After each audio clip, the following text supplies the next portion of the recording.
안녕하세요. 재미있고 흥미로운 사이다 사연이 가득한 톡톡사연 찾아와 주신 여러분 반갑습니다.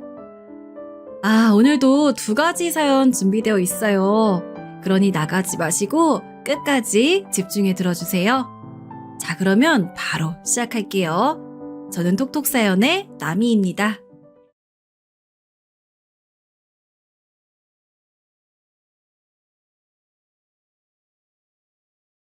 여러분 안녕하세요. 전 지방에 거주하는 40대 여자입니다. 오늘은 얼마 전에 우리 가족에게 일어난 사건에 관해 제보하려고 해요. 다사다난한 제 인생에서도 가장 놀라웠던 사건이랍니다. 주변에 말했더니 무슨 드라마에 나오는 내용 같다고 놀라더라고요. 무슨 일이 있었던 건지 궁금하시죠? 거두절미하고 그럼 바로 시작하겠습니다. 저는 어린 시절에 여유롭고 행복한 가정에서 외동딸로 태어나 자랐어요. 부모님은 두 분이 다 교수님이었고 공부하느라 늦게 결혼하셔서 늦둥이로 태어났습니다. 오래 기다려서 태어난지라 부모님은 제게 사랑을 듬뿍 주셨어요. 어렸던 제가 스스로 느낄 정도로 우리 가족은 화목했고 집에는 웃음이 끊이질 않았습니다. 친가는 할머니가 일찍 돌아가셔서 얼굴을 전혀 몰랐고 할아버지는 교수로 재직하고 있었어요. 우리 집도 그랬지만 할아버지의 집이 특히 교수 집안이라 집에는 항상 책이 가득했습니다. 그렇게 부족함이 없었던 저는 정확히 제가 9살 때 제 인생의 첫 번째 불행을 만나게 되었어요. 바로 부모님이 해외에서 열린 학회에 두 분이 참석하셨다 집에 오는 길에 그만 사고를 당하게 되었거든요. 교통사고였고 워낙 큰 사고라 뉴스에도 나올 정도의 규모였습니다. 그 사고로 엄마는 바로 그 자리에서 돌아가셨고 아빠는 병원에 입원하셨어요. 하지만 의식이 전혀 없어 제가 중학생 때 아예 숨이 끊어질 때까지 눈을 뜨지 못하셨습니다. 한순간에 부모를 잃은 저는 친할아버지 밑에서 자라게 되었어요. 다른 사람에게는 냉철하고 예민했던 우리 할아버지는 유일한 손녀이자 죽은 아들의 자식인 저를 무척이나 사랑하셨습니다. 저한테만 보이는 특유의 웃음이 있을 정도로 아낌없는 애정을 주셨어요.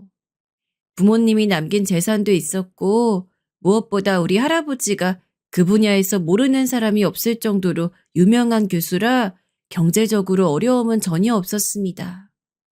할아버지는 부모를 잃은 제가 안쓰러운지 아낌없는 지원을 해주셨어요. 당신께서 워낙 바빠 저를 신경 써주지 못한다고 집에서 일하는 이모님만 2명을 두셨습니다. 또 제가 고아라고 놀림받을까봐 부모님이 필요한 자리에는 큰아버지와 큰어머니를 불러 참석하게 하셨어요. 유독 아버지의 얼굴을 빼닮은 저를 할아버지는 특히 예뻐하셨습니다. 하지만 그러면서 제게 매일 말씀하던 게 있으세요. 은영아, 공부가 인생의 전부는 아니란다. 너희 엄마와 아빠만 봐도 그렇게 평생을 공부하다 이제 빛을 보나 싶었더니 하늘로 갔잖니. 그러니까 너는 네가 하고 싶은 것을 해. 이 할아버지가 우리 은영이 원하는 거는 하늘에 있는 별도 따줄게. 알겠지? 할아버지는 평생 공부하다 죽은 우리 부모님을 안타까워하셨어요. 당신께서도 교수님이면서 공부하라고 한 번도 말씀하지 않았습니다. 제게 하고 싶은 것을 하면서 즐겁게 살라고 매일 말씀하셨어요. 덕분에 저는 공부에 관한 압박을 한 번도 받지 않았습니다. 대신 제가 진정으로 원하는 게 뭔지 일찍부터 탐구했어요. 그 결과 저는 유달리 어렸을 때부터 미용에 관심이 생겼습니다. 엄마가 일찍 죽어 엄마의 손길이 부족했던 저는 아침마다 머리를 제가 묶었거든요. 물론 집에는 저를 챙겨주는 이모님도 많았지만 스스로 머리를 만지며 행복을 느꼈습니다. 그래서 전 미용사가 꿈이었어요. 할아버지에게 말했더니 누구보다 좋아하며 저를 적극적으로 응원해 주셨습니다. 그래서 고등학교 때는 미용학원에 다니면서 자격증도 취득했어요. 할아버지는 공부를 억지로 할 필요는 없다고 하셨지만 저는 부모님의 머리를 물려받았는지 공부도 꽤 잘했습니다. 고등학교를 졸업하고 바로 미용실에 취업해 일하려 했던 저를 담임 선생님이 얼마나 말렸는지 몰라요. 선생님은 제 성적이 너무 아깝다고 우리 할아버지한테 연락해서 반드시 대학에 진학하게 해달라 말씀하셨습니다. 하지만 그때 할아버지는 제가 진정으로 원하는 것을 들어주고 싶다고 완강하게 거절하셨죠. 그렇게 저는 고졸의 신세로 대학에 가지 않고 바로 일을 시작했어요. 물론 미용사는 쉽지 않은 직업이었고 육체적으로 상당히 힘들더라고요. 하지만 일하면서 얻는 즐거움이 훨씬 컸기 때문에 후회하지 않고 일할 수 있었습니다. 처음에 염색하는 법을 배워 할아버지의 새치 염색을 해줄 땐 얼마나 즐거웠는지 몰라요. 할아버지는 제가 행복해하는 것을 보고 뿌듯해하며 평생 당신의 머리를 만져달라고 하셨죠. 그러다 제 인생의 두 번째 슬픔이 찾아오게 되었어요. 바로 할아버지가 대장암에 걸리셨거든요. 하필 발견했을 때 이미 말기라서 할아버지에게 남은 시간이 많지 않은 상태였습니다. 저는 부모님이 돌아가셨을 땐 너무 어릴 때라 슬픔이 크게 와닿지 않았는데 할아버지가 돌아가실 때는 너무 충격적이고 슬퍼서 식음을 전폐할 정도였습니다. 그때는 일도 쉬면서 할아버지 옆에 달라붙어 열심히 간호했어요. 하지만 제가 아무리 그렇게 돌봐도 할아버지의 증상은 날이 갈수록 안 좋아졌습니다. 세상이 끝나는 기분이었고 하늘이 무너지는 기분이었어요. 그런 제게 할아버지는 돌아가시기 직전 저를 불러 힘겹게 말씀하셨습니다. 그 자리에는 할아버지의 유산을 처리해줄 변호사도 있었습니다.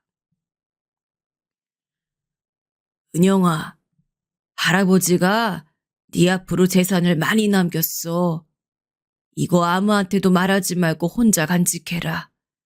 알겠지?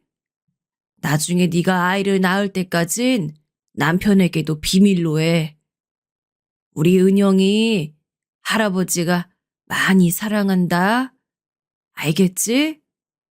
할아버지 없다고 너무 슬퍼하지 말고. 할아버지가 없으면 나 어떻게 살아? 나도 할아버지 따라갈래. 나한텐 할아버지가 전부란 말이야. 난 할아버지가 없으면 세상을 살고 싶지 않다고. 할아버지는 제게 그 말씀을 하고 바로 돌아가셨어요. 그리고 장례식이 진행되었는데 저는 그때 사회의 쓴맛을 보았습니다. 왜냐하면 할아버진 워낙 유명하고 재력이 많아 유산을 노리는 사람이 어마어마했어요. 평소에 왕래가 없어 전 얼굴을 본 적도 없는 먼 친척까지 와서 제게 재산을 얼마 받았냐고 물어보더라고요. 할아버지가 생전에 부탁한 게 있어 변호사가 저를 도와주지 않았다면 전 아마 그때 받은 재산을 모조리 털렸을 거예요. 특히 제가 배신당했던 게 있습니다. 그건 바로 큰아버지와 큰어머니였어요. 큰집과는 그래도 교류를 꽤 한 편이었는데 큰아버지는 할아버지가 돌아가시자마자 제게 따로 받은 게 얼마나 있냐고 닥달했습니다. 인자했던 큰어머니도 제게 본인이 돈 관리를 해주겠다며 받은 재산을 하나도 빠짐없이 말하라고 했죠. 다행히 고등학교를 졸업하고 바로 돈을 벌었던 저는 마냥 멍청하지 않았어요. 그리고 할아버지가 남긴 말이 있어 절대 받은 유산을 발설하지 않았습니다. 저를 도와주었던 변호사 아저씨도 제게 그 누구보다 친척들을 조심하라고 하더라고요. 실제로 큰아버지는 그 뒤로 제게 잊을만 하면 연락해서 돈을 요구하셨어요. 은영아, 할아버지가 네게 남긴 재산 많잖아. 큰아빠 좀 도와줘. 어? 딱 1억만 빌려주라. 내가 그냥 달라는 것도 아니잖니. 너네가 부모 잃고 어렸을 때 우리가 얼마나 도와줬어? 은혜를 이렇게 갚으면 안 돼. 앞으로 살아가면서 어른 필요할 때가 많을 텐데, 그때는 어떡할래? 큰아빠, 제가 작년에도 2년 전에도 돈 빌려드렸잖아요. 물론 받을 생각으로 빌려드린 거 아니지만 큰아빠는 한 번도 제게 갚은 적 없어요. 저도 큰아빠가 어렸을 때 할아버지와 사는 제게 장난감도 몇 번 사주고 잘해줬던 거 알아요. 그런데 이제 저도 힘들어요. 뭐? 이래서 검은 머리 짐승은 거두는 게 아니라는구나. 다른 사람도 아니고 네가 어떻게 이래? 넌 그럼 너희 큰아빠가 빚 때문에 감옥 가는 걸 보고 싶어? 만약 내가 교도소 가면 이게 다 너 때문이야. 알겠어? 어린 게 벌써 돈 맛을 알아가지고. 큰아버지는 꾸준히 제게 돈을 빌려가고 한 번도 갚지 않았습니다. 그러다 마지막엔 서로 감정이 상할 대로 상한 채로 인연이 끝나게 되었어요. 큰아버지는 할아버지께 받은 재산을 투자했다 그대로 날려먹고 빚까지 생겼더라고요. 그러면서 그걸 갚으려고 제게 얼마나 많은 돈을 가져갔는지 모릅니다. 안 그래도 할아버지가 돌아가시고 혼자가 된 저는 살기도 힘든데 저런 큰아버지를 상대하느라 지치더라고요. 결국 저를 도와줬던 변호사를 만나 법적 조언을 듣고 그대로 큰 집과는 절연하게 되었습니다. 그때가 제 나이 23살이었으니 그때부터는 친척도 없이 오로지 혼자가 되었어요. 그나마 할아버지가 제게 남긴 재산이 많아 다행이었지, 만약 그 돈이 없었으면 전 어떻게 살았을지 상상도 가지 않습니다. 그때 느낀 것은 무조건 제게 돈이 있다는 것을 평생 비밀로 해야겠다는 거였어요. 저렇게 믿었던 큰아버지까지 돈에 눈이 멀어 저를 괴롭게 하니 생판 남에게는 반드시 비밀로 하고 싶었습니다. 그래서 그 뒤로는 만나는 사람에게 제게 재산이 있다는 말을 함구하게 되었어요. 전 할아버지와 살던 동네를 떠나 서울에 있는 새로운 곳에 자리를 잡았어요. 아예 새로운 인생을 살려고 다짐한 채 열심히 일에 몰두했습니다.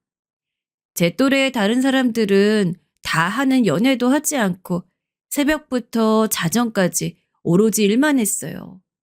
쉬는 날도 없이 일하니 몇 년이 지나자 실장 자리에 오를 수 있었습니다. 어차피 저는 내성적인 성격 때문에 주변에 친구도 별로 없었고 가족도 없으니 오히려 일하는 게 좋더라고요. 일하면서 돈도 벌고 사회생활하며 그렇게 지내다가 우연히 어떤 손님과 인연이 닿게 되었습니다. 그 손님은 미용실 주변에 있는 학원의 수학 강사였어요. 저보다 3살이 많았고 한눈에 봐도 잘생긴 사람이었어요.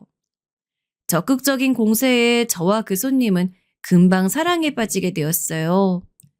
할아버지가 돌아가시고 웃을 일이 없던 제게 그 남자는 제 인생의 활력소가 되었습니다. 아무래도 연인 사이니까 서로 대화하며 서로에 관해 알게 되잖아요. 저는 고하고 가족이 없다는 사실을 남자친구에게 말했습니다. 그러자 남자친구는 제가 고등학교를 졸업하고 바로 미용사로 일한 게 가난해 그런 줄 착각하더라고요. 오해였지만 굳이 그것을 풀고 싶지 않았습니다. 큰아버지 사건도 그렇고 그 뒤로도 제가 돈이 있다는 것을 알고 태도가 돌변한 사람이 한둘이 아니었거든요. 그래서 남자친구가 오해한 것을 정정하지 않고 그대로 두었습니다. 그때는 또 제가 그 남자친구와 결혼까지 갈 줄 몰랐기 때문이에요. 문제는 바로 사귀고 3년이 지나고 프로포즈를 받고 발생했습니다. 저도 이렇게 오래 사귈 줄은 몰랐는데 남자친구는 저와 결혼하고 싶다고 청혼했어요. 전 사실 할아버지가 돌아가시고 혼자 살면서 외로움을 많이 타고 있었습니다. 그래서 결혼도 하고 싶었고 무엇보다 아이를 낳고 싶더라고요. 아이를 낳아서 어린 시절에 사랑받았던 것처럼 사랑을 주고 싶었습니다. 그래서 청혼에 승낙하게 되었는데 그때부터 제 인생이 바뀌게 되었어요. 어차피 저는 고하고 일가 친척도 없었기 때문에 남자친구를 보여줄 사람이 없었습니다. 그래서 남자친구의 집에만 인사를 가게 되었죠. 떨리는 마음으로 예비 시댁에 갔는데 너무 가슴이 뛰어서 심장 소리가 제 귀에 들릴 지경이었어요. 잔뜩 긴장한 채로 들어갔는데 저는 그날 상당히 상처를 받게 되었어요. 듣기로 고아에다 고졸이라 하던데 우리 아들은 명문대 나왔고 직업도 가르치는 강사예요. 아가씨가 결혼할 급이 아닌데 아유 아들 이런 여자가 뭐가 좋다고 결혼한다는 거야. 아니 결혼식에 부를 친척도 하나 없다는데 너는 무슨 생각이니? 엄마 그런 얘기를 왜 은영 씨 앞에서 하는 거야. 내가 좋다는데 왜 그래? 그리고 은영 씨도 돈 잘 벌어. 직업에 귀천이 없다는데 엄마는 왜 그래?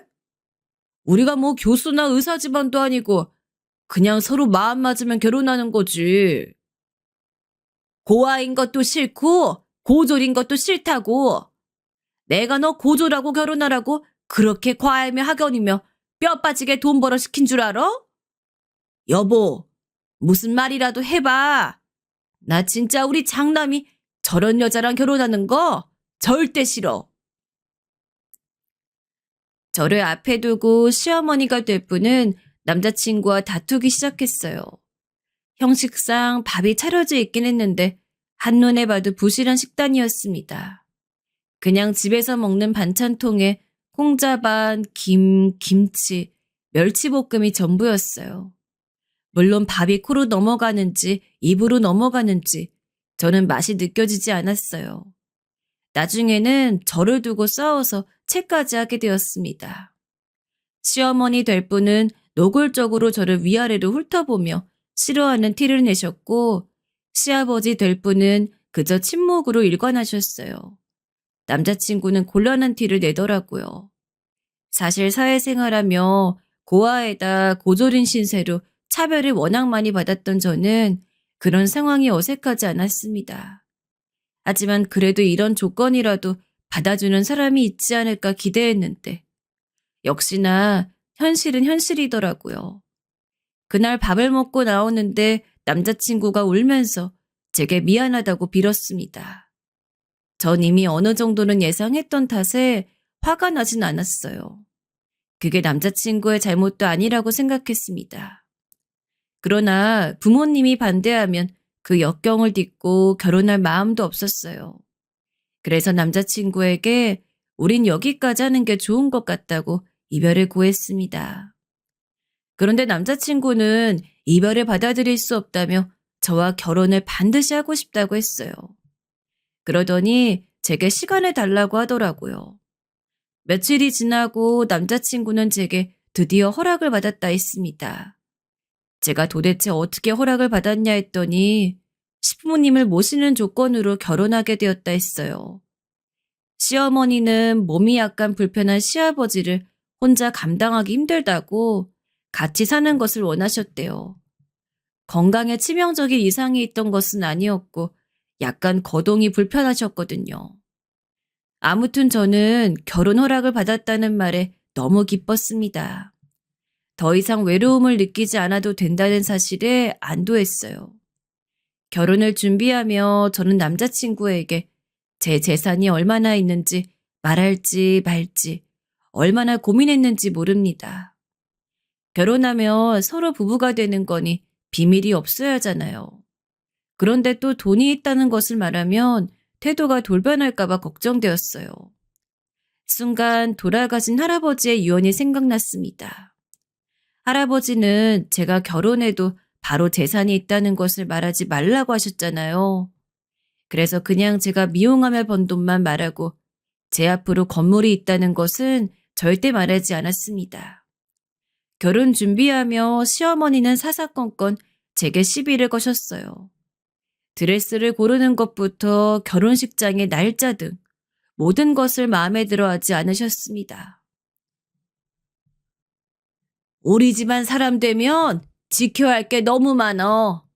우리 장남이 장손이라 제사도 도맡아야 하고 집안에 행사도 많거든. 네가 큰 며느리 될 사람이니 다 보고 배우렴. 알겠어? 너는 고아라 주변에 이거 알려주는 사람도 없었을 거 아니야. 시어머니는 결혼 전에 제게 너무 쌀쌀맞게 대하셨어요. 결혼식을 올리기도 전에 저를 시댁으로 불러 제사를 준비하라고 하셨죠. 전 할아버지가 제사를 전혀 지내지 않아 제사라는 것을 그때 태어나서 처음 봤거든요. 어색해하는 제게 시어머니는 온갖 짜증을 내며 제대로 알려주지도 않으면서 화를 냈습니다. 그때는 너무 서운하고 속상했지만 결혼하면 다 괜찮아질 거라고 긍정적으로 생각했어요. 그렇게 결혼식을 올리고 시댁에서 같이 살게 된 저는 생각보다 너무 힘들었습니다. 제일 먼저 시어머니는 제가 일을 그만두는 것을 원하셨어요. 전 일하는 게 재밌고 좋았는데 이제 시댁의 규칙을 배우고 아이를 준비하려면 그만두는 게 맞다 하시더라고요. 사실 제가 남편보다 돈을 훨씬 많이 벌고 있었습니다. 그걸 알면서도 시어머니는 일을 그만두고 집에서 살림을 배우는 것을 원하셨어요. 어느 정도 결혼하면 저도 포기하는 것이 있을 거라고 혼자 생각했던 저는 결국 그만두게 되었습니다. 어차피 미용사란 직업은 그만두어도 언제든지 다시 취업이 편하게 가능하니 아이를 낳고 다시 취업할 예정이었죠. 물론 제가 그때 실장으로 일하고 있어 아깝긴 했지만 그만큼 아이에 관한 집착도 큰 상태였어요.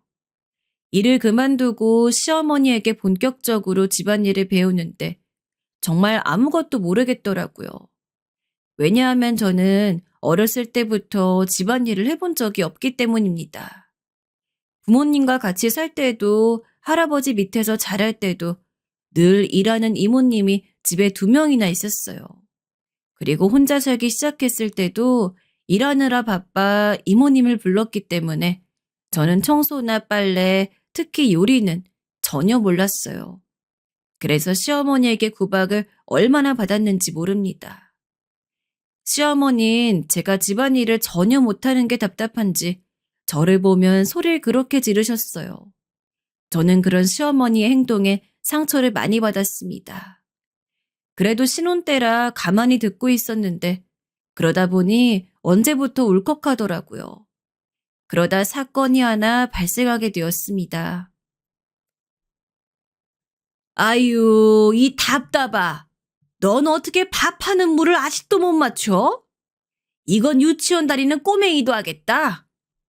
하긴 뭐 고졸이니 할 수가 있나. 이 멍청아. 우리 아들은 명문대 출신의 똑똑한데 너는 그렇게 멍청해서 어떡할래? 어? 나중에 네 자식이 멍청하면 다 네 탓이야. 어머님, 말씀이 너무 심하세요. 이런 집안일은 학교에서 가르쳐주지 않아요. 저도 열심히 하려고 노력하는데 생각보다 쉽지 않아 힘들어요.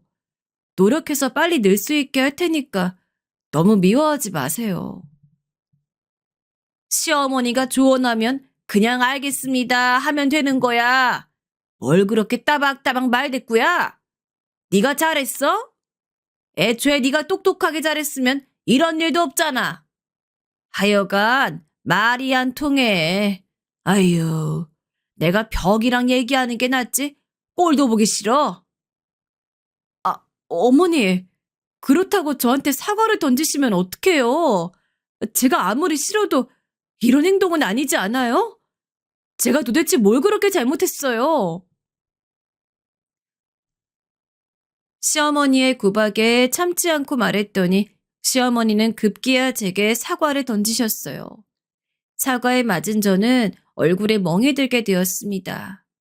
처음에 사과에 맞고 전 이게 현실인지 아닌지도 구분이 되지 않았습니다. 너무 황당해서 헛웃음이 나올 정도였어요. 시어머니는 제게 사과를 던지고 어찌나 당당한지 소리를 치면서 당장 자기 집에서 나가라 하더라고요. 그날은 돌아가신 할아버지가 얼마나 보고 싶었는지 몰라요. 그래서 퇴근한 남편을 붙잡고 진지하게 이혼 얘기를 꺼냈습니다. 할아버지가 저를 얼마나 애지중지 키우셨는데 이런 취급을 받고 결혼 생활을 할 수 없었습니다. 멍든 제 얼굴을 보며 남편은 무릎을 꿇고 빌기 시작했어요. 다 본인이 잘못했다며 돈을 모아 반드시 분가하자고 약속했어요. 사실 남편은 제게 아주 지극정성으로 잘했거든요. 제 가정사를 알고 저를 할아버지와 부모님이 묻힌 묘지로 자주 데려가기도 했습니다. 단 것을 좋아하는 저를 위해 매일 퇴근할 때 시부모님 몰래 과자를 사오기도 했어요. 항상 다정하게 저를 바라보고 애정 가득한 말을 해주었죠. 저도 남편만 생각하면 절대 이혼하고 싶지 않았습니다. 그런데 시어머니의 저런 행동을 계속 참을 수도 없었어요. 남편은 아기를 낳으면 출산하고 바로 분가하자고 본인이 학원에 열심히 나가 일하겠다 약속했어요. 울면서 각서까지 쓰는 남편을 보고 일단 저도 그러면 참자고 결심했습니다. 그 뒤론 그래서 시어머니가 아무리 뭐라 해도 한 귀로 듣고 한 귀로 흘리기 시작했죠. 그러다 저는 결혼하고 반년이 지나 임신에 성공하게 되었습니다. 임신은 여자라면 다 하는 거야. 나도 아들 둘이나 낳았잖아. 그러니까 괜히 꾀부릴 생각하지 말고 열심히 집안일해. 너무 가만히 아무것도 안 하면 몸만 무거워. 몸 무거우면 아이도 잘 못 낳아. 알겠어? 슬프게도 제가 임신했어도 시댁의 집안일은 계속되었어요. 시어머니는 임신은 여자라면 누구나 하는 것이라며 오히려 제게 유난 떨지 말라는 말씀을 하셨습니다. 어차피 남편과 출산하면 분가하기로 약속했기 때문에 저런 말을 듣고도 슬프지 않더라고요. 다행히 저는 입덧이 요란하지도 않았고 특별히 임신 증상이 고통스럽지도 않았습니다. 배 안의 아이에게 얼마나 고마웠는지 몰라요. 그렇게 임신 기간이 끝나고 마침내 출산했는데 아이의 성별은 바로 딸이었습니다. 저랑 남편은 아이의 성별은 하나도 중요하지 않았어요. 그저 우리 부부 사이에 아이가 있다는 게 기쁠 뿐이었습니다. 그런데 남아 선호 사상이 매우 심한 시어머니는 대놓고 우리 딸을 미워했어요. 심지어 제가 출산했다고 했는데 병원에 오지도 않았습니다. 입원 기간이 끝나고 신생아를 데리고 시댁에 갔더니 시어머니가 아기를 낳은 저를 보자마자 뭐라고 말씀하셨는지 아세요? 너는 정말 예뻐하고 싶어도 예뻐할 수가 없다. 어떻게 자식을 낳아도 딸을 낳니? 딸 키워봤자 아무 소용없단 말이야. 꼴도 보기 싫으니 아기 우는 소리 안 들리게 조심해라. 알겠어?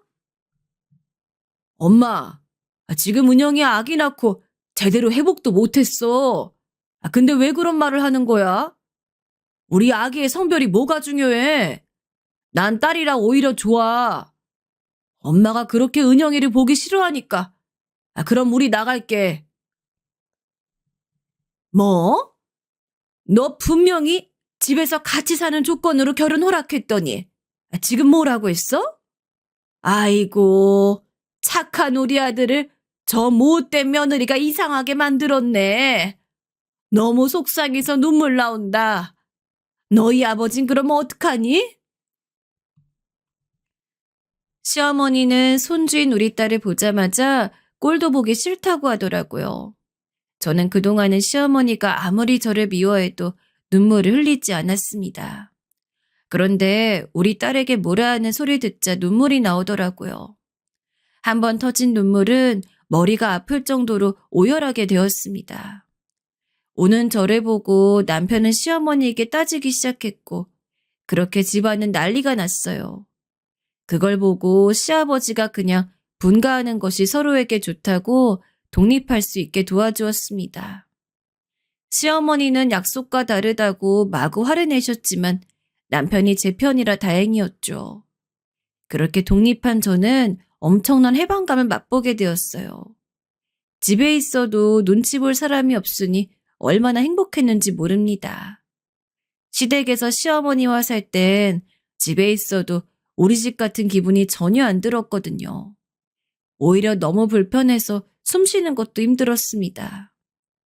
한편 남편의 월급을 합친 돈으로 제가 원하는 조건의 집을 구하는 것은 무리였어요. 그래서 남편 몰래 부동산에 가서 집주인과 협상해서 뒤에서 따로 돈을 주고 좋은 집도 얻었어요. 남편은 합리적인 가격에 우리가 운이 좋아 좋은 조건으로 집을 구한 줄 알더라고요. 좋아하는 모습이 귀여웠습니다. 물론 시어머님 본인의 아들이 벌어온 돈으로 제가 이득만 본다고 어찌나 뭐라 하던지 몰라요. 하지만 이미 분가해서 행복했던 저는 시어머니의 구박이 귀에 들리지 않았습니다. 시어머니는 그 뒤로도 우리 딸이 꼴도 보기 싫다며 남편과 독립한 우리 집에 얼마나 많이 찾아왔는지 모릅니다. 시도 때도 없이 와서 살림에 관해 간섭했어요. 나중에는 시어머니가 찾아와도 집에 없는 척을 했습니다. 남편도 시어머니에게 제발 그러지 말라고 하는데 시어머니는 본인 아들이 화를 내도 다 제 탓을 하더라고요. 그렇게 착하고 성실한 본인의 장남이 며느리인 저 때문에 저렇게 변했다고 눈물까지 보였어요. 만약 이때 남편이 제 편이 아니었다면 저는 뒤도 돌아보지 않고 바로 이혼했을 거예요. 다행히 남편은 언제나 제 편이었습니다. 그래서 남편과 같이 딸하고 있으면 세상을 다 얻은 기분이었어요. 딸을 보며 사랑을 많이 받았던 제 어린 시절이 그렇게 생각나더라고요. 특히 부모님이 돌아가시고 할아버지와 둘이 살았던 것이 생각났습니다. 인자한 할아버지의 웃음이 자꾸 떠올라 가끔 울기도 했어요. 아무튼 그렇게 딸을 키우다 딸이 돌이 되었을 때 남편의 동생인 도련님이 결혼을 하게 되었습니다. 동서가 될 사람은 시어머니가 하도 호들갑을 떨며 말해서 어느 정도 신상을 알고 있던 상태였어요. 바로 동서는 서울에 있는 명문대에서 교수로 재직하고 있고 아버지도 교수라고 했습니다. 순간 그 학교를 들었을 때 우리 할아버지가 생각났어요. 왜냐하면 할아버지가 그 대학에서 아주 오랜 시간 교수로 있었거든요. 그리고 드디어 동서를 처음 볼 날이 다가왔습니다. 그런데 시댁에 가서 동서를 보았는데 동서가 자꾸 저를 빤히 바라보더라고요. 혹시 내게 따로 할 말이 있나 싶었는데 동서는 부엌에 있는 저를 따라오더니 물었어요. 저기 형님, 혹시 박문철 교수님 손녀분 맞으세요? 제가 아무리 봐도 교수님 손녀분 같아서요. 혹시 저 기억 안 나세요? 교수님 애제자 김영준 교수요. 제가 우리 아버지 따라서 박 교수님 집에 자주 갔었는데 그때 손녀분이 집에 있었거든요. 너무 닮아서 놀라서 물어보는 거예요. 혹시 아니라면 죄송합니다. 어, 맞아요. 우리 할아버지를 아세요? 너무 죄송하지만 저는 기억이 나지 않아요. 워낙 할아버지의 제자가 많았거든요. 근데 우리 할아버지를 알다니 정말 반가워요. 이게 무슨 일이야? 그쵸? 역시 맞았네요. 형님, 너무 반가워요. 예전하고 얼굴이 그대로라 알아볼 수밖에 없었어요. 그리고 사실 저 장례식장에도 갔었거든요. 어떻게 잘 지내셨어요? 우리 아버지도 형님 얘기를 되게 많이 하셨어요. 소식이 아예 끊겼다고. 아이, 할아버지 돌아가시고 저는 그냥 저한테 연락 오는 것들도 다 끊었어요. 이런저런 사정이 많기도 했고. 참 그래서 동서 혹시나 해서 말하는 건데 제가 우리 할아버지의 손녀라는 거는 비밀로 해주세요. 제가 받은 재산 때문에 곤란했던 적이 많아요. 동서는 바로 우리 할아버지의 애제자의 딸이었어요. 할아버지가 돌아가시고 연락 오는 제자들의 연락을 제가 다 피했거든요. 한창 혼자 살아남기 바쁘기도 했고 큰아버지 때문에 몇 년 동안 고생했으니까요. 동서랑은 일단 그렇게 얘기를 나누고 나중에 따로 카페에서 만났는데 대화하며 너무 즐거웠습니다. 돌아가신 할아버지를 아는 사람이 나타나니 반가워서 저도 모르게 제가 건물을 징여받았다는 것도 말해버렸어요. 다행히 동서는 너무 좋은 사람이라 제 비밀을 지켜준다고 했고 시댁에서 한 번도 저를 원래 알았다는 사실을 말하지 않았습니다. 입이 무거운 동서와 그 뒤론 자매처럼 가까워졌어요. 한편 동서가 들어오고 시어머니는 저를 더 노골적으로 싫어하기 시작했어요. 뭐만 하면 교수인 동서와 백수인 저를 비교했습니다. 전 아기를 낳고 원래는 다시 취업하려고 했는데 육아가 힘들어서 집에 있었거든요. 솔직히 제가 돈이 부족한 것도 아니고 나가서 일하지 않아도 노후가 보장되어 있으니 마음도 편했습니다. 이걸 시어머님 모르니까 자꾸 본인 아들이 벌어오는 돈을 제가 다 쓴다고 대놓고 불평하기도 했어요. 한편 남편이 그때 일하던 학원 원장하고 갈등이 생겨 개원을 하고 싶다고 했습니다. 워낙 열심히 성실하게 일하는 남편인 것을 아니 전 남편을 적극적으로 도와주고 싶었어요. 그래서 제가 가지고 있는 건물의 월세를 파격적으로 낮춰 부동산에 내놓고 제가 그것을 알아본 척 남편에게 말했습니다. 부동산 계약은 제가 알아서 한다고 하고 보증금과 월세를 말도 안 되는 가격으로 말해줬어요. 남편은 어디서 똑똑하게 이런 좋은 조건을 알아왔냐며 환하게 웃었습니다. 제 건물의 남편은 월세를 거의 10분의 1도 내지 않고 개원까지 하게 되었어요. 그리고 이 사실을 전 친해진 동서에게 말했습니다. 전 성격이 내성적이라 친한 친구도 별로 없었고 가족도 없으니 결혼해서도 남편이 아니면 마음 뚫 곳이 없었거든요. 그런 제게 동서는 마치 한 줄기 빛과 같았습니다. 생각보다 동서는 매우 착하고 무엇보다 저를 이해해주는 사람이었어요. 또 돌아가신 할아버지를 아는 사람이라 유대감이 들더라고요. 그래서 이런 얘기 저런 얘기를 나누다 보니 남편 학원의 건물주가 저라는 사실을 동서가 알게 되었습니다. 동서는 입이 무거워서 그 사실을 할아버지의 애제자인 본인 아버지에게도 알리지 않았어요. 아가, 우리 교수인 며느리가 임신했다고? 아기는 안 봐도 똑똑하겠다. 아기 태어나면 내가 조리원 비용도 내주고 열심히 육아도 도와줄게. 그러니까 걱정하지 말고 태어날 아기와 네 몸 생각해서 푹 쉬어라. 알겠지? 아이고, 이게 무슨 경사니?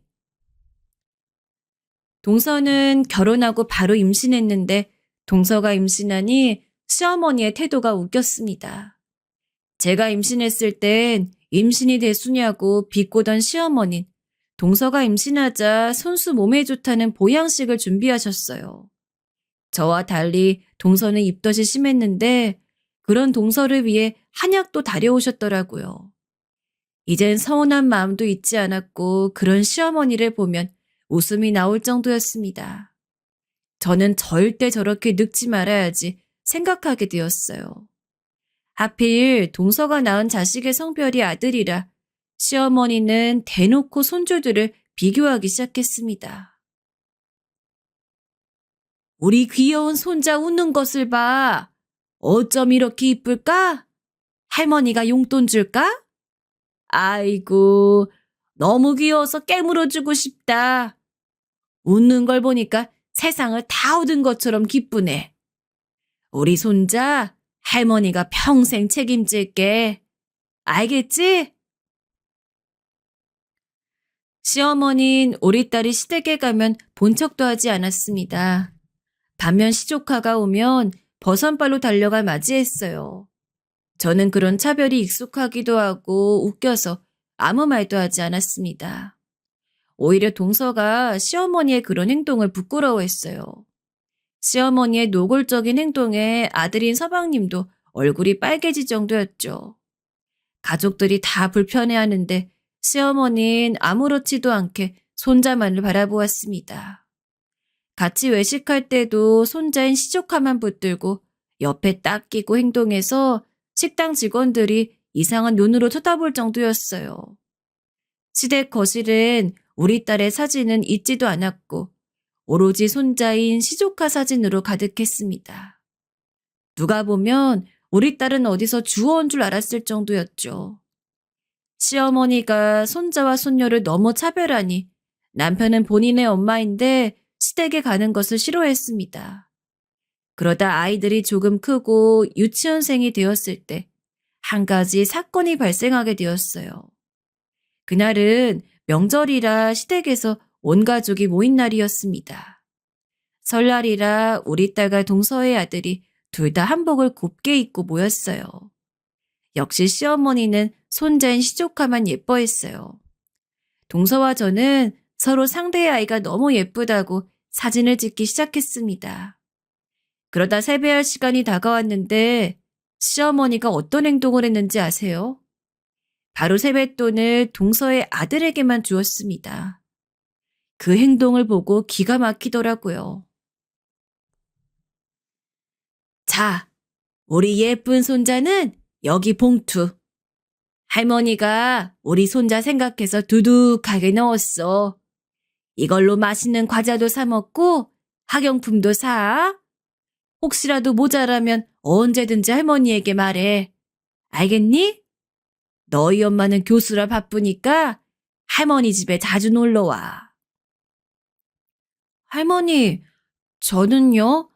저는 아무것도 없어요? 왜 맨날 현수만 예뻐해요? 나도 할머니 손주잖아요. 엄마, 나 속상해. 아빠, 나 집에 가고 싶어. 할머니 집에 오기 싫어. 얘가 지금 뭐라는 거야? 여자애가 질투가 많아서 되겠니? 현수가 손자니까 현수만 주는 거지. 네가 뭐 예쁘다고 용돈을 주니? 됐다. 이래서 여자애들은 정이 안 가. 얄밉고 뭐만 하면 울고. 시끄러워. 엄마, 아무리 그래도 세뱃돈으로 차별하는 게 어디 있어? 진짜 서러워서 말이 안 나오네.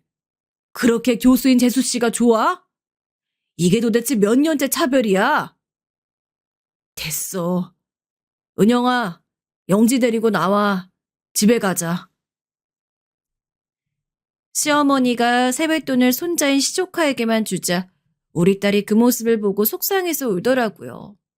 누가 봐도 이상한 상황이라 세뱃돈을 받는 시조카도 민망해하고 동서도 얼굴이 새빨개진 상태였습니다. 다 이상하다고 생각하는데 시어머니만 이상한 줄 모르는 상황이었어요. 오는 우리 딸에게 심지어 시어머니는 시끄럽다고 소리를 지르더라고요. 그 모습을 보고 우리 남편이 화가 나서 우리 가족을 다 데리고 시댁에서 나왔습니다. 저도 너무 충격을 받았고 우는 딸을 보니 속상했어요. 그 뒤로 남편은 시어머니에게 사과하는 연락이 올 때까지 절대 먼저 연락하지 말라고 하더라고요. 단호하게 말하는 남편이 참 고마웠습니다. 그리고 며칠 뒤에 시어머니에게 연락이 오긴 왔는데 당연히 사과는 아니었고 제게 오히려 뭐라 하는 연락이었어요. 아이를 어떻게 키웠길래 욕심이 가득하냐고 우리 딸이 흉보더라고요. 순간 저는 참지 못하고 시어머니에게 소리를 지르게 되었습니다. 성격상 타인에게 이렇게 소리 지른 것도 그날이 처음이고 또 전 할아버지와 살았기 때문에 평소에 어른을 공경하는 것이 몸에 배어 있어요. 그런데 시댁에서 우리 딸이 오는데 아무 말도 하지 못했던 제가 싫기도 했고 우리 딸을 욕하는 시어머니의 말에 순간 욱해서 소리를 지르게 되었습니다. 어머니에게 이렇게 차별하고 그럴 거면 평생 보지 말라고 소리를 지르며 제가 먼저 전화를 끊었어요. 시어머니는 그런 제가 괘씸했는지 바로 전화가 다시 왔는데 받지 않았습니다. 너무 화가 나서 그날 진정제를 먹을 정도로 가슴이 쿵쾅거리더라고요. 남편에게 말했더니 잘했다고 하더라고요. 오히려 동서가 제게 먼저 연락해서 그날 너무 민망했다고 형님 괜찮냐고 묻는 말에 그저 눈물만 흘리게 되었습니다. 그리고 그렇게 시댁과 교류 없이 지내고 있었는데 한 가지 사건이 발생하게 되었어요. 바로 몸이 안 좋았던 시아버지의 증세가 심각하게 나빠지기 시작했습니다. 병원에 갔더니 늙어서 기력이 없는 거라고 했다고 하더라고요. 그런 시아버지를 위해 서방님이 우리 남편에게 연락해 마지막일 수도 있으니 시아버지가 조금이라도 의식이 있을 때 보자는 말을 했습니다. 시아버지한텐 딱히 안 좋은 감정이 없었던 저는 남편에게 마지막이라고 생각하고 보러 가자고 먼저 말을 꺼냈어요. 그래서 시아버지의 생신날 온 가족이 또 시댁에 모이게 되었습니다. 기력이 없는 시아버지를 위해 백화점에 가서 제일 좋은 등급의 한우도 사서 시댁에 미리 보냈어요. 과일 바구니와 몸에 좋다는 영양제도 사서 시댁을 방문했습니다. 설날 사건 이후로 처음 가는 시댁이라 분위기가 너무 어색하더라고요. 우리가 가니 시어머니는 대문을 열어주지도 않았습니다. 다행히 서방님과 동서가 미리 와 있어서 서방님이 대신 문을 열어주었어요. 시어머니는 우리가 오자 아예 유령처럼 무시했습니다. 남편과 저는 최대한 모른 척하고 시아버지 곁에 가 인사를 드렸어요. 시아버지는 저를 보고 희미하게 웃으셨습니다. 워낙 무뚝뚝하고 말이 없는 분인데 많이 늙은 모습에 가슴이 아팠어요. 그리고 다 같이 식사하는데 시어머니는 남편과 제가 안 보이는 것처럼 행동했어요. 아예 등을 서방님과 동서 쪽으로만 향하고 말도 동서한테만 걸더라고요. 동서가 상당히 곤란해 보이는 표정을 지어도 시어머니 멈추지 않았습니다. 그 모습을 보니 딸을 데리고 오지 않은 게 다행이라고 생각했어요. 그러다 밥을 먹고 사단이 발생하게 되었습니다. 이 사건이 오늘 제가 제보하는 사연의 핵심적인 내용이랍니다. 밥을 먹고 시아버지가 오랜만에 아들들을 봐서 기분이 좋은지 밖으로 산책하러 나가고 싶어 하셨어요. 그런 시아버지의 모습에 남편과 서방님은 옷을 입고 나갈 준비를 바로 했습니다. 그러자 시어머니는 제게 처음으로 말씀을 건네셨어요. 바로 집에서 설거지를 혼자 하고 있으란 말이었습니다. 저는 마침 나가기도 싫어 알겠다고 대답하고 아래서 있었는데 그날 제가 몸이 되게 안 좋았거든요. 감기 기운이 며칠 전부터 있었고 하도 시어머니 때문에 신경을 많이 써서 신경통으로 머리도 아팠어요. 그래서 다들 나간 김에 조금이라도 쉬고 싶었습니다. 그리고 이런 상황을 동서가 알고 있었어요. 우린 이제 친자매처럼 지내던 사이라 제가 이 상황을 공유했거든요. 동서, 내가 너무 미안한데 설거지 좀 해줄 수 있어? 나 약 먹었는데도 어지럽다. 내일 아무래도 병원 가야 할 것 같아. 아까도 계속해서 긴장한 상태로 있었더니 배까지 꼬이네. 아유, 형님, 당연하죠. 제가 할 테니까 편히 쉬세요. 매번 형님이 설거지 했잖아요. 오늘은 제가 할 테니까 시어머니 안 계실 때만이라도 편하게 있으세요. 이따 남자들 들어오면 바로 집에 가요. 내가 진짜 고마워, 동서. 우리 다음에 만나서 또 백화점 가서 쇼핑하고 맛있는 거 먹자. 내가 거하게 쏠게. 그럼 나 소파에 잠깐 누워 있을게. 시어머니 오시기 전에 잠깐이라도 누워 있어야지. 그럼요. 어차피 설거지할 게 많지도 않고 이 정도는 금방 할 수 있어요. 안 그래도 매번 형님이 설거지해서 오늘은 제가 하려고 했어요. 부담 갖지 말고 편히 쉬세요. 저는 몸이 너무 아파서 동서에게 설거지를 시키고 거실 소파에 누워 안정을 취했습니다. 누웠는데도 아무래도 장소가 시댁이라 마음이 편한 상태는 아니었어요. 지끈거리는 몸을 간신히 진정하려고 하는데 순간 갑자기 현관문이 열리고 시어머니가 들어왔습니다. 날씨가 생각보다 추워 겉옷을 가지러 온 것 같았어요. 시어머니는 거실에 누워있는 저를 보고 인상을 팍 쓰더라고요. 그러더니 부엌에서 동서가 설거지하는 모습을 목격하고 경악한 표정을 지었습니다. 그리고 어떤 일이 일어났는지 아세요? 갑자기 시어머니는 거실에 누워있는 제게 달려왔어요. 전 아프기도 하고 황당해서 시어머니를 보며 무거운 몸을 일으켜 세웠는데 순간 앞에 별이 보였습니다. 시어머니가 온 힘으로 제 뺨을 내리친 거였어요.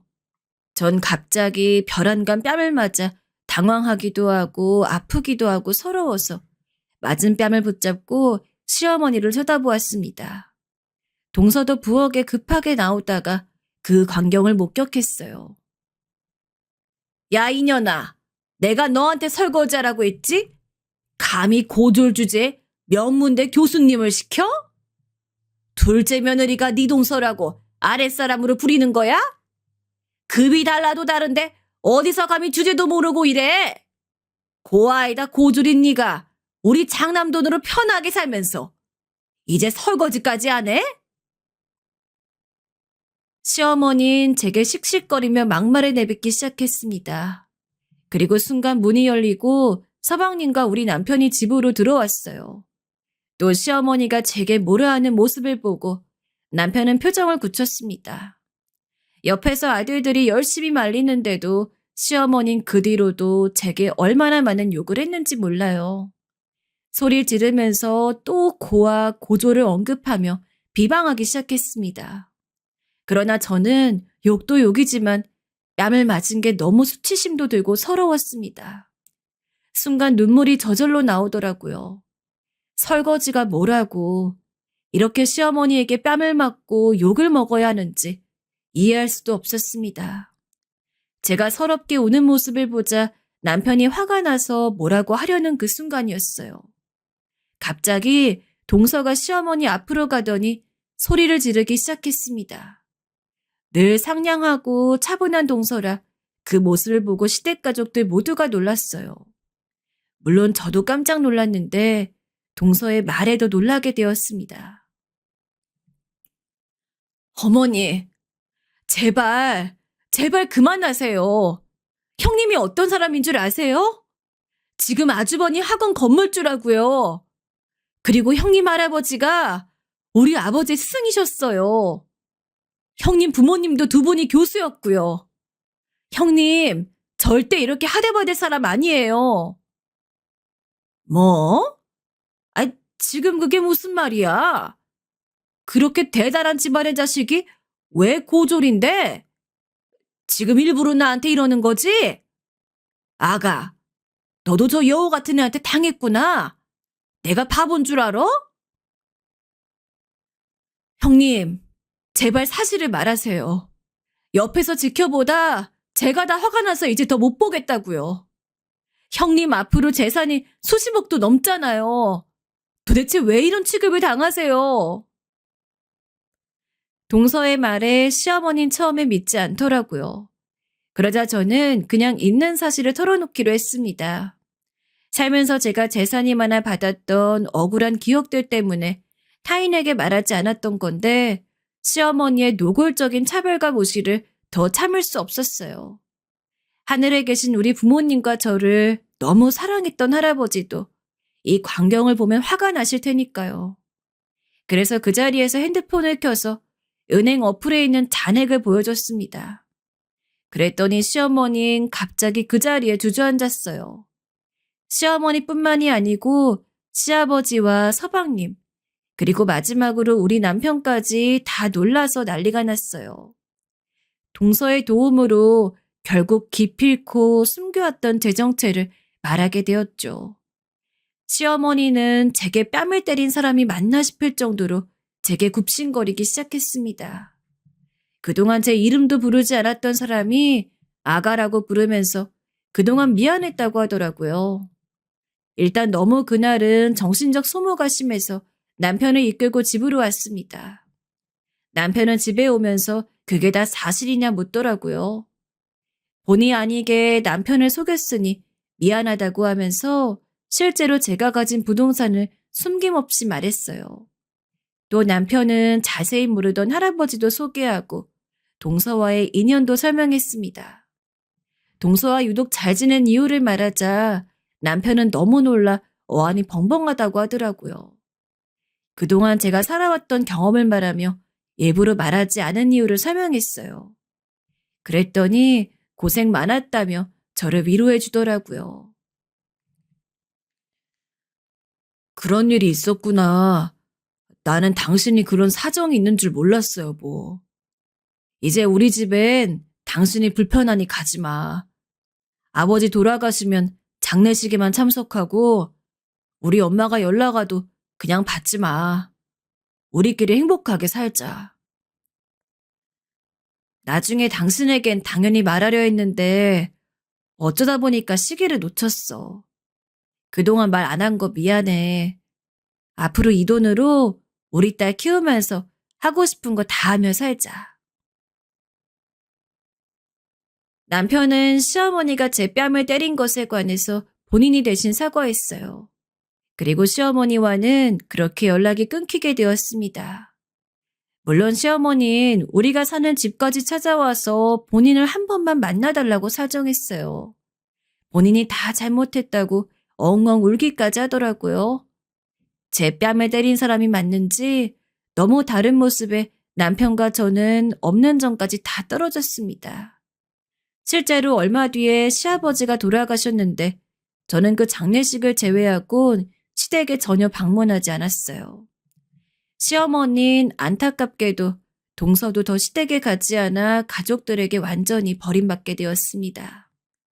동서가 수준 떨어져서 시어머니하고 더 연락하고 싶지 않아 했거든요. 동서랑은 예전보다 훨씬 더 가까운 사이가 되었습니다. 전 동서가 상의 없이 제 정체를 밝혀 처음에는 당황스러웠는데 결과로 보면 너무 좋았어요.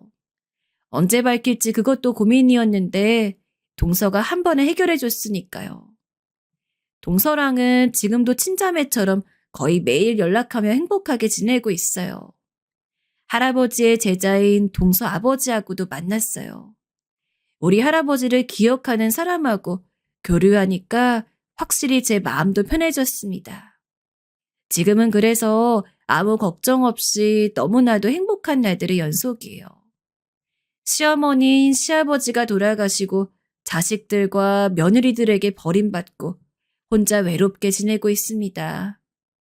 제게 뺨을 때리지 않았다면 시간이 흘러 다시 잘 지냈을 수 있을 텐데 이젠 돌이킬 수 없는 강은 건넜어요. 오죽하면 장남인 우리 남편까지 시어머니를 더 찾지 않습니다. 여러분, 여기까지가 제가 준비한 사연인데 재밌게 들으셨나요? 들으면서 통쾌하고 속이 시원했다면 다행입니다. 제 사연 들어주셔서 진심으로 감사합니다.